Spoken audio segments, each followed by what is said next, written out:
बिस्मिल्लाहिर्रहमानिर्रहीम। अस्सलामुअलैकुम friends, welcome back to my channel.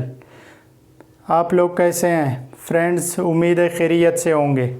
आज का लेक्चर हम शुरू करते हैं। आज का जो हमारा लेक्चर है वो है tips for MCQs test preparation, यानी कौन से टिप्स, कौन से तरीके हमने इख्तियार करने हैं कि हम किसी एमसीक्यूज़ टेस्ट की तैयारी सही तरह से कर सके। यानी tips for MCQs test preparation. मैं आपको इस लेक्चर में चंद टिप्स बताऊंगा कि आपने एमसीक्यूज़ टेस्ट की तैयारी किस तरह करनी है। फर्स्ट जो हमारा टिप्स है वो ये है कि how many MCQs memorize for each subject. पहला जो हमारा टिप्स है कि आपने कितने एमसीक्यूज़ एक सब्जेक्ट के याद करने हैं, यानी कितने एमसीक्यूज़ याद करके आप एक सब्जेक्ट को सही तरह कवर कर सकते हैं। नॉर्मली तौर पर टू टाइप्स ऑफ कैंडिडेट्स होते हैं। एक वो होते हैं जो पेपर में सिर्फ इतने मार्क्स लेना चाहते हैं कि उसको कोई जॉब मिल जाए। सेकंड टाइप जो है वो कैंडिडेट्स होते हैं जो पेपर में टॉप करना चाहते हैं। तो जो कैंडिडेट्स सिर्फ जॉब हासिल करना चाहते हैं वो अप टू 500 एमसीक्यूज़ याद करके 70 मार्क्स स्कोर कर सकते हैं। और जो टेस्ट को टॉप करना चाहते हैं, यानी फर्स्ट सेकंड थर्ड पोजीशन लेना चाहते हैं, वो अप टू 1000 एमसीक्यूज़ हर सब्जेक्ट के याद करें और तो उसके मार्क्स 80 to 90 में आ सकते हैं और वो इस तरह फर्स्ट सेकंड थर्ड पोजीशन हासिल कर सकते हैं। तो बाज़ स्टूडेंट्स बहुत ज़्यादा एमसीक्यूज़ याद करते हैं, यानी बाज़ स्टूडेंट टेस्ट में कहते हैं कि मैंने तो 40,000 एमसीक्यूज़ याद किए थे लेकिन उसमें एक एमसीक्यूज़ भी नहीं आया, यानी या 5-6 एमसीक्यूज़ मेरे 40,000 एमसीक्यूज़ में आए थे लेकिन वो भी कन्फ्यूजन की वजह से गलत हो गए। तो आप लोग कोशिश करें कि most important and to the point MCQs याद करें टेस्ट के लिए, और जो मोस्ट इम्पॉर्टेंट है और टू द पॉइंट एमसीक्यूज़ है वही टेस्ट के लिए याद करें। और जब एक मरतबा एमसीक्यूज़ याद करें तो उसको छोड़ना नहीं है कि बस मैंने अब इसको याद कर लिया, अब मुझे सारी उम्र याद रहेंगे। नहीं, आपने इसको बार बार रिपीट करना है और ख़ासकर टेस्ट से कम एक हफ़्ता पहले सारे जो एमसीक्यूज़ आपने तैयार किए हैं उसको रिपीट करें।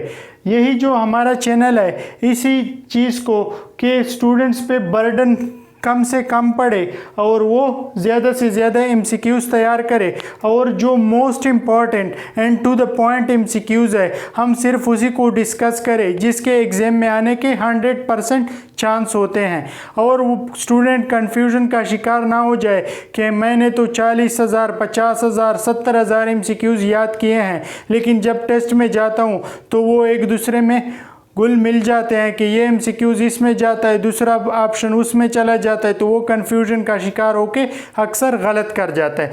तो आपको to the point and most important MCQs याद करने चाहिए और ये चैनल इंशाल्लाह इसको पूरा करेगा। सेकंड स्टेप की तरफ हम आते हैं कि सेकंड स्टेप में आपने क्या करना है। सेकंड स्टेप है हाउ टू मेमोराइज एमसीक्यूज़, यानी आपने एमसीक्यूज़ को याद किस तरह करना है। अक्सर स्टूडेंट्स बुक को देखते हैं और उसमें आगे चले जाते हैं, यानी फर्स्ट कर एक एमसीक्यूज़ है इस तरह, कायदे आज़म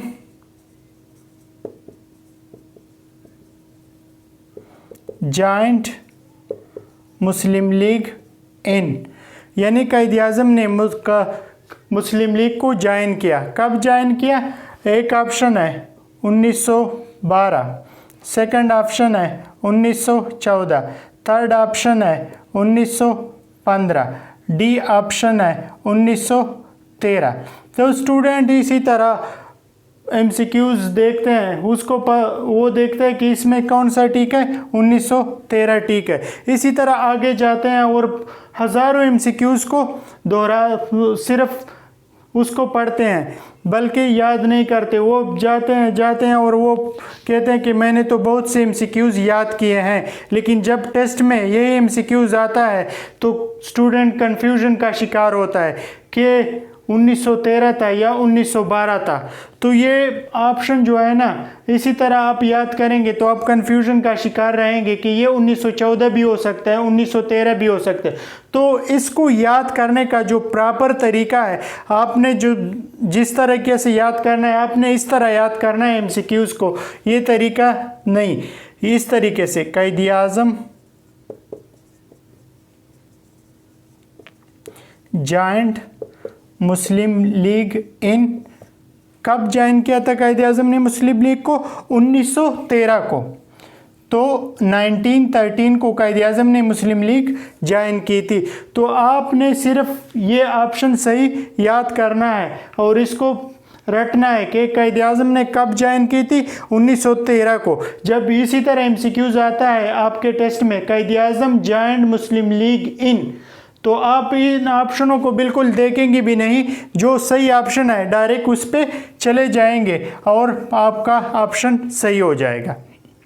थर्ड, ये तो दूसरा स्टेप हो गया। थर्ड स्टेप की तरफ हम आते हैं कि थर्ड आपने क्या करना है।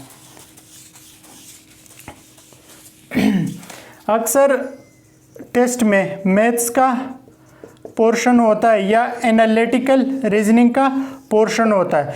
तो ये जो पोर्शन है ये टेस्ट में सबसे ज़्यादा टाइम ये लेता है। अक्सर टेस्ट का ड्यूरेशन 90 मिनट्स होता है,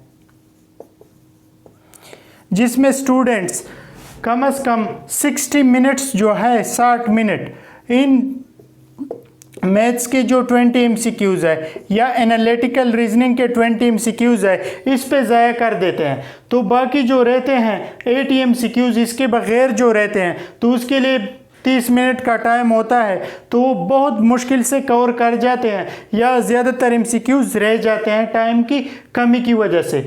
तो आपने पहले इनको नहीं करना है। आपने पहले जो आम MCQs है, जनरल नॉलेज के हैं, इंग्लिश के हैं, पाक स्टडी के हैं, इस्लामियात के हैं, सबसे पहले आपने उसको सॉल्व करना है। जब आप ये MCQs सॉल्व करें, यानी 80 मार्क्स के जो MCQs है उस पे फर्स्ट चले जाए, जब आप ये सॉल्व करें और आपके पास जो टाइम बचता है तो उसी में आप एनालिटिकल रीजनिंग और मैथ्स को सॉल्व करें। इसको सबसे एंड में करना है। पहले इन चीज़ों को जो आपको आता है और आसानी से हल कर सकते हैं, पहले आपने इन चीज़ों पे फोकस करना है, इनको हल करना है और इसको। अच्छा, अब हम अपने चौथे स्टेप्स की तरफ आते हैं कि चौथा टिप क्या है। अक्सर स्टूडेंट्स ज़्यादातर एग्ज़ाम सेंटर में 1 घंटा पहले पहुंच जाते हैं, तो वहाँ बैठ के बोर हो जाते हैं और कंफ्यूज हो जाते हैं, तो इसका भी टेस्ट पे असर पड़ता है। आपको चाहिए कि टेस्ट से ना ज़्यादा पहले पहुँचे और ना ज़्यादा बाद में पहुँचे। किस तरह? आप कम से कम 20 मिनट पहले टेस्ट सेंटर पहुँच जाए, ताकि जो आपकी सीट है वो आपको आसानी से मिले और आप उस पर बैठकर टेस्ट शुरू होने से पहले 10 मिनट पहले आप अपनी सीट पे बैठ जाए और रोल नंबर वगैरह चेक करें, सब कुछ चेक करें।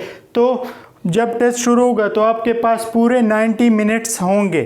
अक्सर स्टूडेंट्स टेस्ट शुरू होने के बाद, यानी टेस्ट जब शुरू होता है उसी वक्त पहुंच जाते हैं सेंटर। तो मसला क्या होता है? कम से कम उसके बेचारे के 10-15 मिनट रोल नंबर और सीट ढूंढने में लग जाते हैं, तो ये जो 10-15 मिनट है ये टेस्ट की परफॉर्मेंस पे असरअंदाज होती है और उस कन्फ्यूजन का शिकार होकर उसकी स्कोर जो है टेस्ट में कम हो जाती है और वो कन्फ्यूजन और जल्दी में एमसीक्यूज गलत कर जाते हैं। तो आपको चाहिए कि कम से कम टेस्ट सेंटर में 20 मिनट पहले पहुंचे ताकि आप आसानी से रिलैक्स अपनी सीट पे बैठ जाएं। अच्छा, ये तो टिप्स थी कि आपने एमसीक्यूज टेस्ट की प्रिपरेशन कैसे करनी है। ज़्यादातर दोस्तों और स्टूडेंट्स ने मुझसे मिनिस्ट्री ऑफ फाइनेंस में जो पोस्टें आई थी ओटीएस के थ्रू, मिनिस्ट्री ऑफ फाइनेंस में ओटीएस के थ्रू जो पोस्टें आई थी जिसके ओटीएस ने रोल नंबर भी इशू किए थे, लेकिन कोरोना की वजह से उसका टेस्ट कैंसिल कर दिया। अब कैंसिल नहीं कर दिया, उसका टेस्ट पोस्टपोन कर दिया। तो अब जो है ना मिनिस्ट्री ऑफ फाइनेंस की जो टेस्ट रहता है वो जुलाई के एंड में एक्सपेक्टेड है। तो आप अपनी तैयारी जारी रखें और इसके लिए जुलाई के एंड में एक्सपेक्टेड है अगर कोरोना की वजह से मज़ीद हालात ना बिगड़े। और दूसरी बात पेस्को की, पेशावर इलेक्ट्रिक सप्लाई कंपनी की जो पोस्टें आई थी उसमें जो टेस्ट हुए थे मीटर रीडर का हुआ था, आरओ का हुआ था, रेवेन्यू ऑफिसर का हुआ था, लाइन सुपरिटेंडेंट का हुआ था। तो ये जो टेस्ट हुए हैं ये 3 तो हुए थे और जो रहते हैं बिल डिस्ट्रीब्यूटर का रहता है और जो है असिस्टेंट लाइनमैन का रहता है, ये 2 टेस्ट रहते हैं। तो ये भी जुलाई के एंड में मुतवक्को है। तो आपको चाहिए कि इनके लिए तैयारी जारी रखें और लोगों की बातों में ना आए, अपनी तैयारी पे फोकस करें और ज़्यादा से ज़्यादा इन टेस्टों की तैयारी करें। तो ये था आज का लेक्चर। उम्मीद है आपको लेक्चर अच्छा लगा होगा। अगर आपको लेक्चर पसंद आया है तो अपने दोस्तों के साथ शेयर करें ताकि ज़्यादा से ज़्यादा लोग इससे फ़ायदा उठाएं और चैनल को सब्सक्राइब करें। आइंदा के लेक्चर तक खुदा हाफिज़।